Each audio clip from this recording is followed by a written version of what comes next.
Here all weekend long. It's great to see you back. It's great to see how many people have been interested enough in this topic to commit most or all of their weekend to this. And for those who are joining us today for the first time, welcome. My name is Philip Sneed. I'm Executive Director here at the Arvada Center for the Arts and Humanities. And we're here, of course, to commemorate the 25th anniversary of the FBI EPA raid on the Department of Energy and Rockwell International at Rocky Flats, June 6th, 1989. We've had a very interesting weekend so far of panels and presentations of both visual and performing arts. I'm not going to speak long, but I did want to just draw your attention, if you have not already seen it, to the exhibition, which is downstairs in our History Museum. It will be running most of the summer, so you'll have another chance. But while you're here, I hope you take a chance to look at it. We have an hour-long break between this panel and the afternoon panel.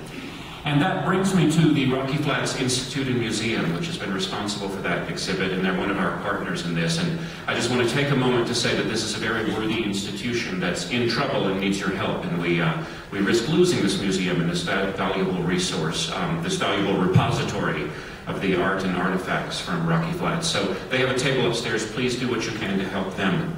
I would also like to thank our primary sponsor, which is the Bulletin of the Atomic Scientists and John and Carol Balcom. The Bulletin has a table out there. They're fascinating. They've been hugely important, going all the way back to the Manhattan Project, and we couldn't be more pleased to have them as our primary sponsors. This event would not have been possible without them, so our thanks to them. I would also like to thank our partners, the Rocky Flats Institute and Museum, as I mentioned, and the Center of the American West at CU Boulder, and also give a great deal of credit to the Carnegie Library's Maria Rogers Oral History Program in Boulder. We also enjoyed advice and support from History Colorado and Colorado Humanities.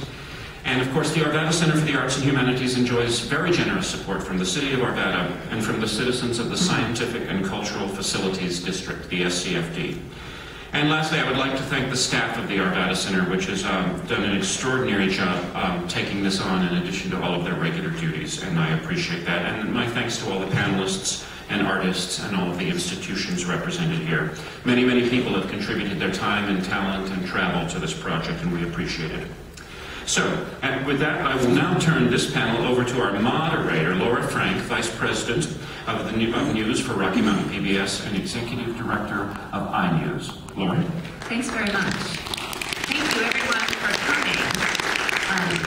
I do want to let you know that we're going to be talking about worker health, but this will become an interactive panel, so there will be time, a significant amount of time, before the panel is over for some questions and answers. So if anything that you're hearing here sparks an interest, or if you've come with something that you want to talk about, then be ready for that. We will definitely have time at the end of the panel to get to those questions and answers. Just a little bit briefly about why I think I was invited to come here. I spent a significant portion of my journalism career covering Rocky Flats and the other nuclear weapons facilities around the country, and what an amazing system and set of people involved in that. And I'm looking out in the audience and I see some faces that I recognize, so it's good to see you. Thank you for being here. I will let the panelists introduce themselves and tell you a little bit about their connection to Rocky Flats. So, Lee, do you want to start? Sure. Hi, everyone. Good afternoon. I'm Dr. Lee Newman. I'm a professor at the Colorado School of Public Health and a physician. I practice pulmonary medicine and occupational medicine, and first became involved in addressing the health of workers at Rocky Flats starting in the mid-1980s. Hi, I'm Terrie Barrie, and I'm a wife of a sick worker from Rocky Flats. I began my advocacy on his behalf 19 years ago, fighting for justice for him to be compensated for his illnesses. What I saw through, actually from some of Laura Frank's earlier articles in the Tennessean, was that some of his diseases were common across the country. And over the 20 years, we have developed a wonderful advocacy groups from advocates from across the country. And we continue to fight for justice for these workers.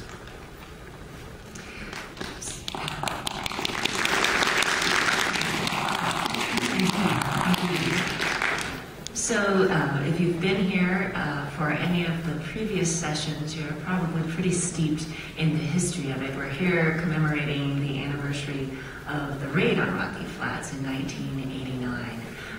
And you'll recall that the site opened in 1952, and the cleanup began in 1995 and went on for a decade. Before the cleanup was over, Bill Richardson, who was the Energy Secretary in the 2000s, reversed a policy that had been the federal government's official policy around health questions, not only at Rocky Flats, but all of its nuclear weapons facilities across the country. And that policy had been, if someone brought up an issue of health, that their health had been harmed during work at one of these facilities, the reaction of the federal government was to fight that person in court. That was reversed in February of 2000 when then Energy Secretary Bill Richardson said publicly that actually the government was now going to recognize that there had been harm to worker health. And out of that, the next year, Congress enacted what we fondly call EOICPA, because acronyms have to have a way to say them, right? And that's the Energy Employees Occupational Illness Compensation Program Act.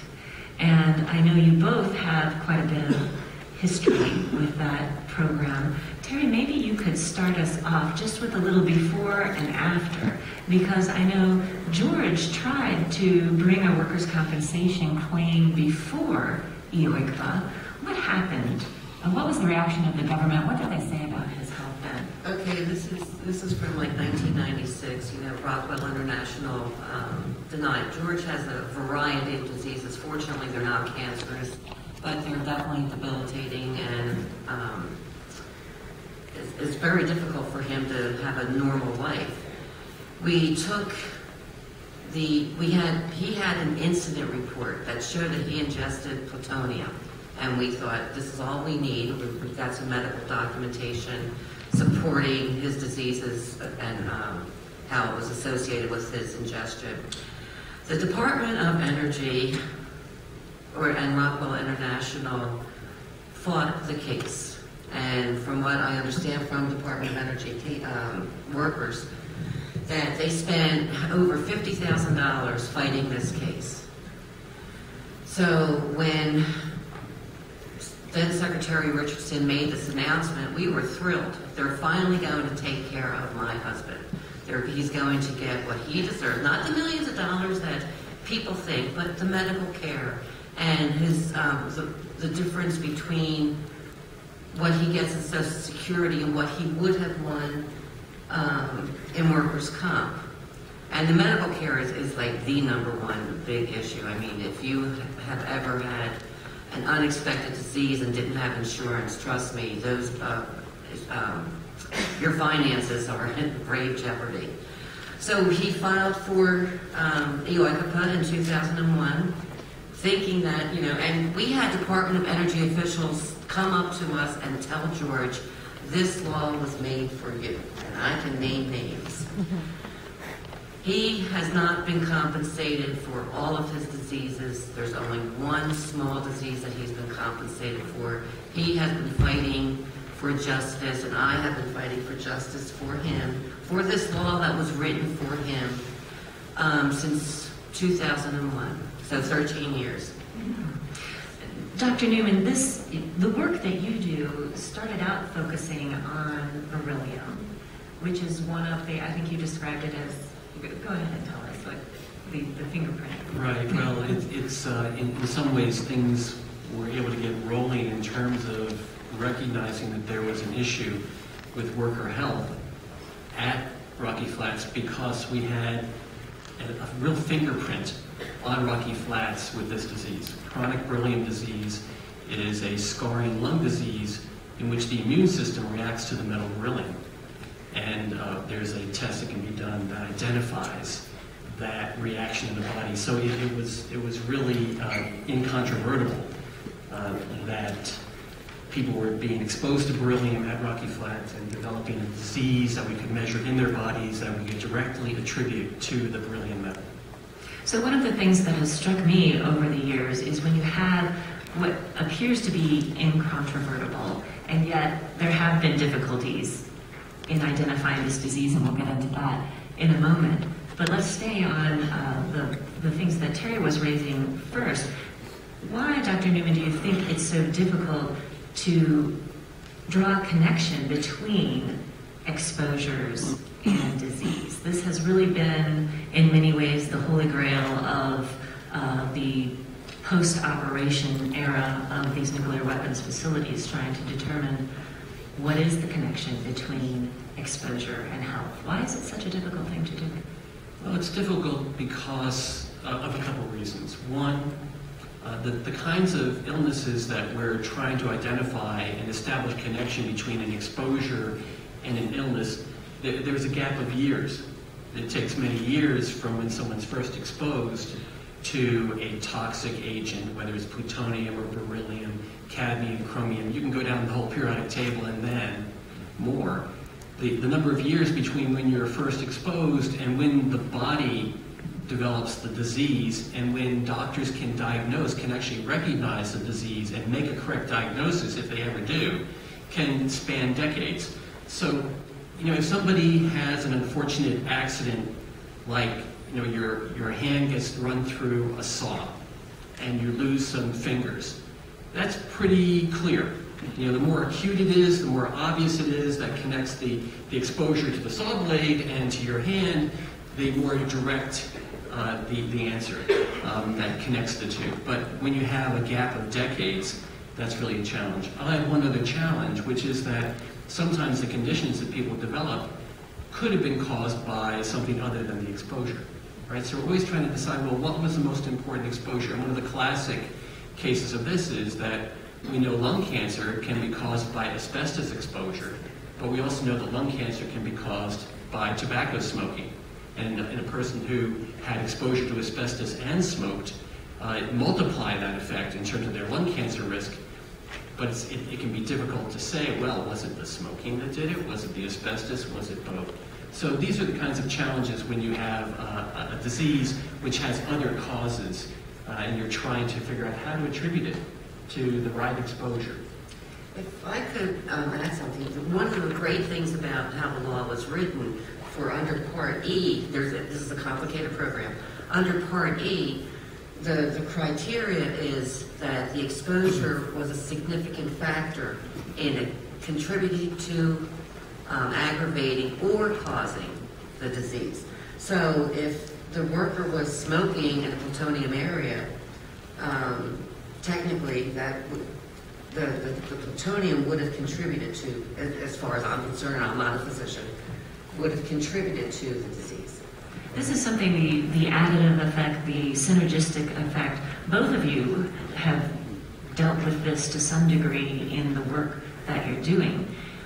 One of the things we'd like to talk about today is not only what do we know about worker health, but also what don't we know. And it seems to me that the synergistic effects are something that fall into that latter category. Do we know more than we used to about it?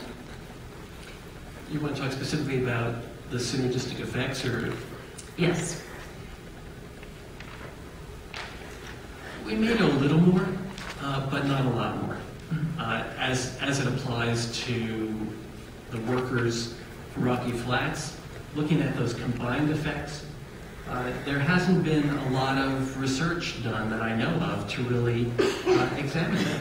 And I don't even think today that it would be particularly easy to get our hands on the data that would be necessary to answer the question about synergistic effects or combined effects.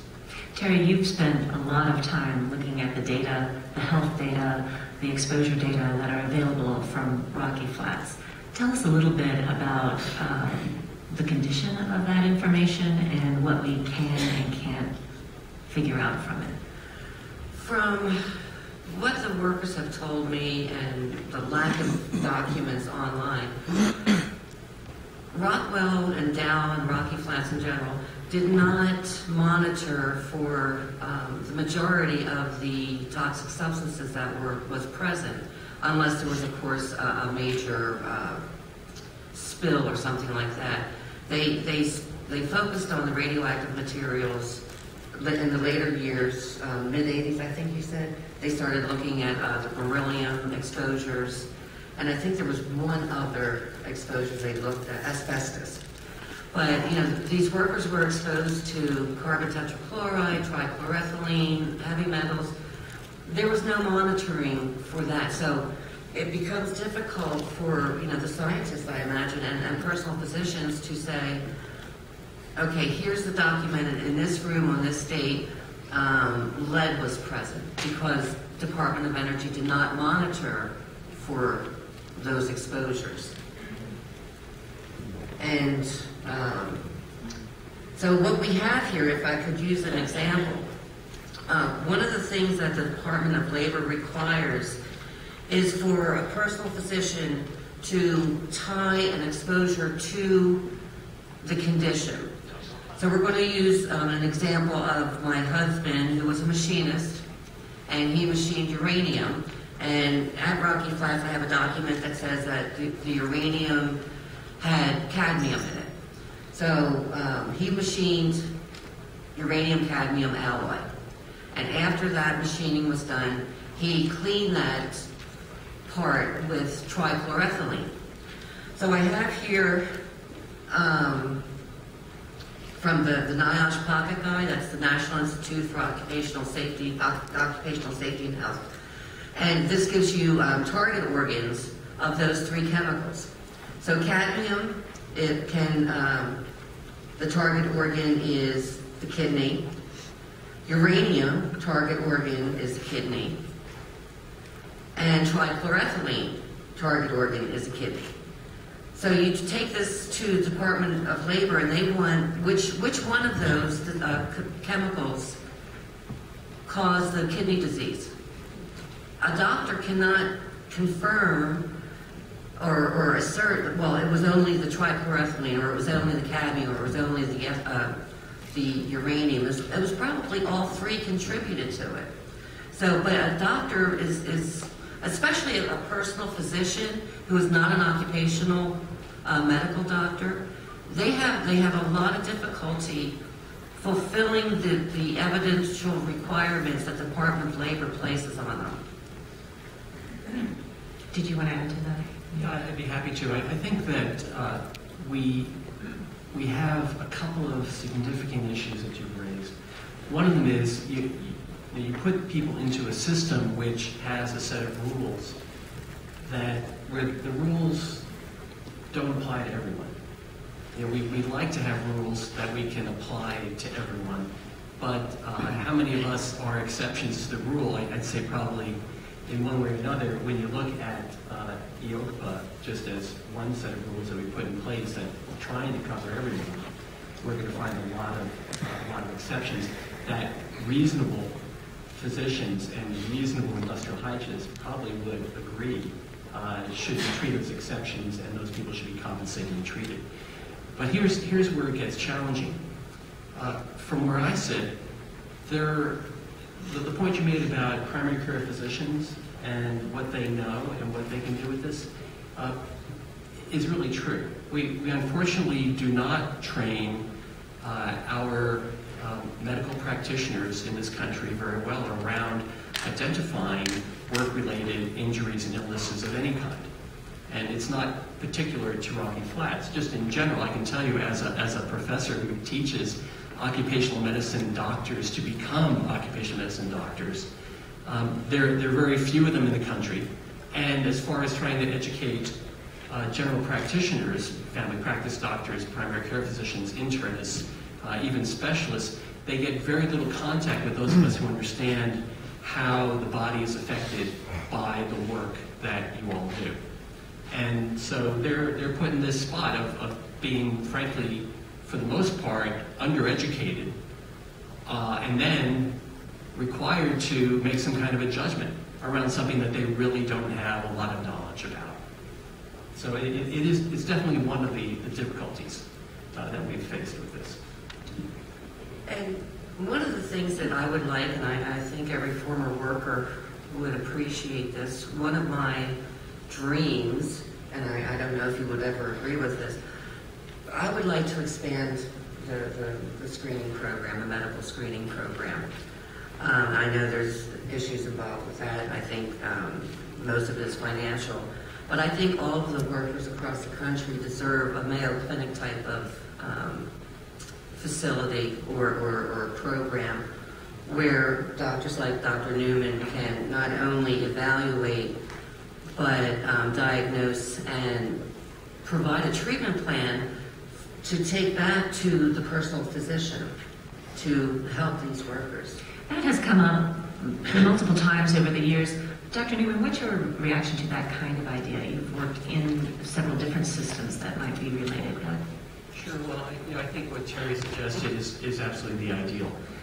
If you don't have enough experts in any given area, such as the health of Rocky Flats workers and its relationship to their job, then an ideal would be, and I would say this for any of the sites around the country, would be for there to be a place or places or centers of excellence to go to get that kind of care. So that was in fact something which for many years we worked to develop when I was at National Jewish for many years. So it's sort of going back in time. And this is as good as an example as any. In 1985, I saw my first Rocky Flats worker. He came to my clinic with a diagnosis of a rare disease called sarcoidosis. That's what he had been told he had. Those are air quotes. He had been told he had that diagnosis. And I don't know if I was the first, but I was among the first to ask him the simple question, what do you do for a living? And he said, I work at Rocky Flats, to which I said, what's Rocky Flats? I had just moved to Colorado the year before, and I had no idea that 17 miles from where I was at National Jewish, that Rocky Flats was there, let alone what they did. Of course, then I tried to find out what it was that he was exposed to, and then he shut down. He basically said, well, I can't tell you that. Well, this is making it really difficult for me to take your medical history and determine if there's a relationship between things you're exposed to and this disease that you've been told you have. I finally convinced him that I would just ask him the names of metals that I knew could imitate the disease that he was told he had. And I started, from the A's, and when I got to beryllium, he stopped. He said, well, and I know he was sort of hesitant because he wasn't sure if he was violating some law, but he said, well, I'm a beryllium machinist at Rocky Flats. That was actually the opening moment in terms of understanding that we had a problem on our hands. Fast forward, I was able to use an immunologic test that I was working on in my laboratory at National Jewish to test his blood for whether he had an immune reaction to beryllium. And his entire life, Willie never forgave me for drawing a syringe about this big, or so he thought, a syringe this big of his blood, tested it, but it proved that he had beryllium disease. And at that point, we had really opened Pandora's box, because then it was on my shoulders and my partner Kay Kreis's shoulders to go back to Rocky Flats and say to the medical department, I think we may have a problem. If you have one person with this, you may have others. So from that point, we decided what we needed to do was to set up a clinic where we could become really expert in this, starting from not even knowing what Rocky Flats was, having to accelerate our acquisition of knowledge, just so that we could become a center where people could come and get a diagnosis or not. If the people had it, great. We could figure it out from there and figure out how to treat you, and at least you had confidence that you had that condition, and we could figure out what to do from there. Or maybe you didn't have it, but at least you would have a center of excellence where that kind of care could be delivered. And there have been a few other centers around the country that have imitated that model and been successful with that to address some of the needs of workers in different communities. But they're not that many. Right, and they're basically limited to chronic beryllium disease, correct, or lung disease? They're mostly focused on the lung diseases. I think that's fair to say. Right. There's a lot of common diseases that from the workers I've spoken to, they suffer from peripheral neuropathy, toxic encephalopathy, chronic fatigue, fibromyalgia, gastrointestinal, musculoskeletal. It's those type of diseases. Actually, these workers just need to be taken care of, medically. Following up on what Terrie just said, is there any reason to believe, I know you have given us a little bit of